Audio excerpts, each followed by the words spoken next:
So we're here today, Celtic Pride Martial Art, teaching a seminar for the MMA Cymru youth squad. We're like going over like the different stuff for the IMMAF rule set. All these guys are, I believe, 16 and under, so they're competing under youth rules. I did IMMAF when I was an amateur, so I've been invited back today to kind of teach a seminar and go over some different techniques. Last week, I had my fight, so I'm going to show some of the techniques I used during the fight. So some of the stuff on the ground, some of the stuff on the feet. Yeah, maybe do a little bit of a Q&A at the end. Yeah, mainly it's just a training session for them.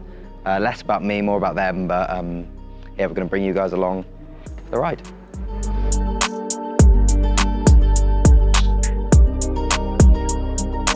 Welcome.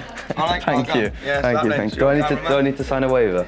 Yeah, sign a waiver. Oh, I took a monster as well. Yeah, I'll put it on your tab. Oh, my tab. It's growing. My tab is huge. That's me to fuck the shot up. Yeah.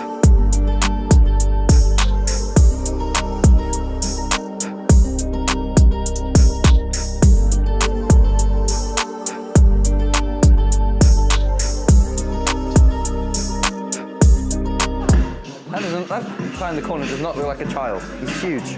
That's a grown adult in the corner. Why is he so big?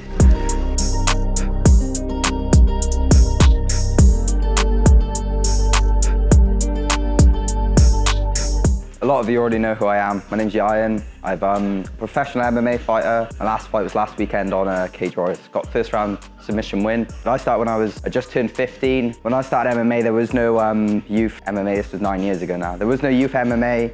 The only thing I had that was kind of close to what you guys are doing and the opportunities you have is like interclubs in a gym, which obviously you guys do anyway. That was youth MMA when I started. You go into a gym in a little cage and you have a grappling match. So I had 6 of those youth fights, but they were just called interclubs. And then when I was 17, I made my unified amateur debut.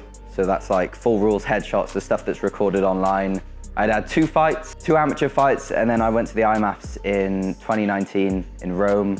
Obviously, like I was super nervous. But as I found out last weekend, when I'm really nervous and I feel like the pressure's on me, that's when I seem to perform my best, right? So you guys obviously got great opportunities to go out, especially at youth level, and compete against all these different nations. And then hopefully when you guys turn 18, you'll all be going to the IMMAFs under the adults rule set as well. And you'll be able to have like proper headshot fights. You know, when you all go pro, you're gonna be fighting people from all over the world. So it's good to get that look in when you're still young. And obviously you guys all know that you have a great opportunity with the IMMAFs, right? What I'm gonna do today, we're gonna get you off shadow boxing to warm up. And then I'm gonna go over a couple techniques I used last weekend. We'll kind of just see how everyone gets on. Maybe we'll do some grappling sparring at the end.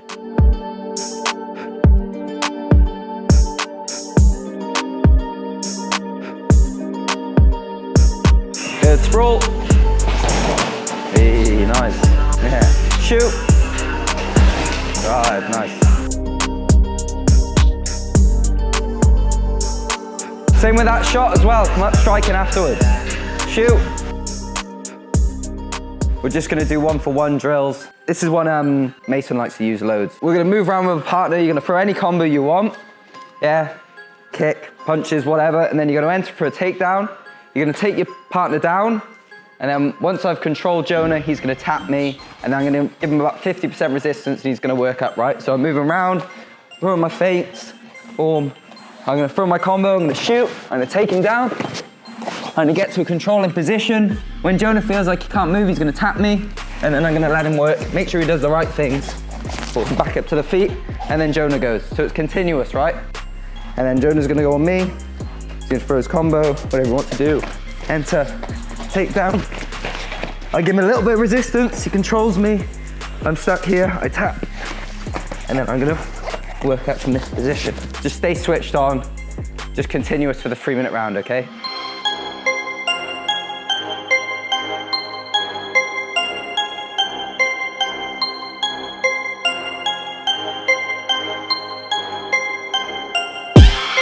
So he's gonna enter, he's gonna let me defend, and then from here, I'm gonna work my techniques from here. As Jonah pushes into me, I'm just gonna keep my head in that position and then let him work me up. I want you guys to kind of have a bit of freedom with it and do what you want on the defense, but don't tell your partner what you're gonna do. What I don't want it to look like is this. Jonah enters, stops, and that's not realistic. You need some motion in it, okay? So he's just gonna go 50%, and then I'm gonna defend, okay? So he comes in, boom, boom, I defend, I move around, take the back, put a little finish on the end, put a sub on the end, anything you want, okay? Some of you guys only fight 2 3-minute rounds, right? So let's say there's 30 seconds left on the clock. You've won the rounds, you've got to go for the finish. So I'm gonna release some pressure and let Jonah wrestle up. So he's gonna wrestle up to this position, and then from here, this is where I'm gonna set the guillotine up, right?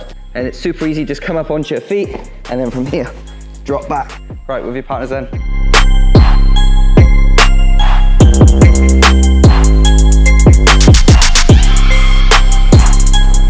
When I'm in this position, for my arm in, I like to pass the arm all the way to the side and then go like, we call this one like the Jack Hermanson guillotine, and that's just so tight there, because even if you roll this shoulder to escape, I just take the back from there. Yeah.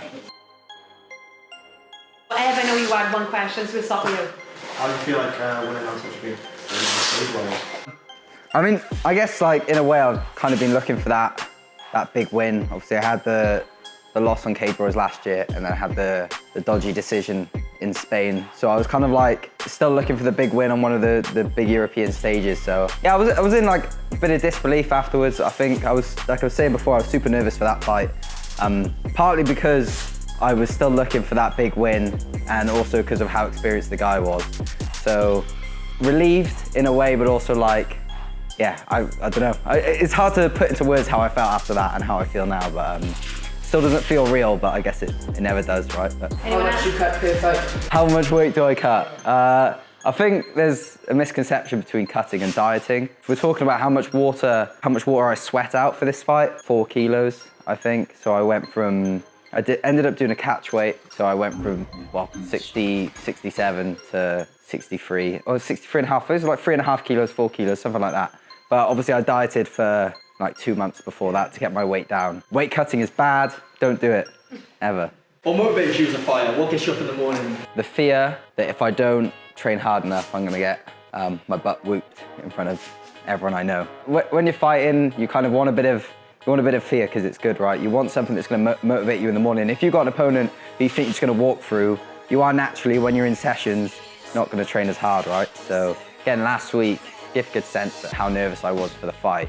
But I feel like if you start trying to like not be nervous, I don't know, you try and kid yourself. I don't know, I feel like you just got to let them all in. And I was saying about like fear is a good thing, being nervous is a good thing, it means you care. If you're going into a fight and you don't have any nerves and you almost don't care, then you're probably not going to do great in the fight, right? So you've just got to remind yourself that you're there because you want to be. When you're nervous, just remind yourself that the nerves are a good thing and they're completely normal and that you want to be there.